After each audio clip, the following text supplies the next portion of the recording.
Hi friends, எல்லாருக்கும் வணக்கம். இன்றைக்கி நம்ம சேனலில் கேரளா ஸ்பெஷல் குலுக்கி சர்பத் எப்படி செய்கிறதுன்னு பார்க்கலாம். இதுக்கு ஒரு பவுலில் 1 டீஸ்பூன் சப்ஜா சீட்ஸ் எடுத்துக்கலாம். அது கூட 1/4 கப் தண்ணி சேர்த்து இது ஒரு 5 மினிட்ஸ் அப்படியே ப்ளூம் ஆக விட்டுடலாம். இப்போ ஒரு டம்ளர் இல்லைனா ஒரு மாக்டெயில் ஷேக்கர் எடுத்துக்கலாம். அதில் நம்ம ஸ்வீட்னஸ்க்கு ஏற்ற மாதிரி நன்னாரி சிரப் சேர்த்துக்கலாம்.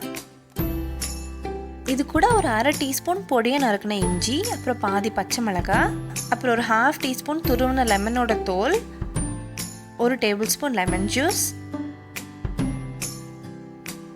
அப்புறம் 1 டேபிள் ஸ்பூன் நம்ம எடுத்து வச்சத சப்ஜா சீட்ஸ், அது கூட ஒரு பிஞ்ச் ஆஃப் சால்ட். இது சேர்த்துட்டு நமக்கு தேவையான அளவு நம்ம தண்ணி ஆட் பண்ணிக்கலாம். இப்போ இது எல்லாத்தையும் நல்லா மிக்ஸ் பண்ணிக்கலாம்.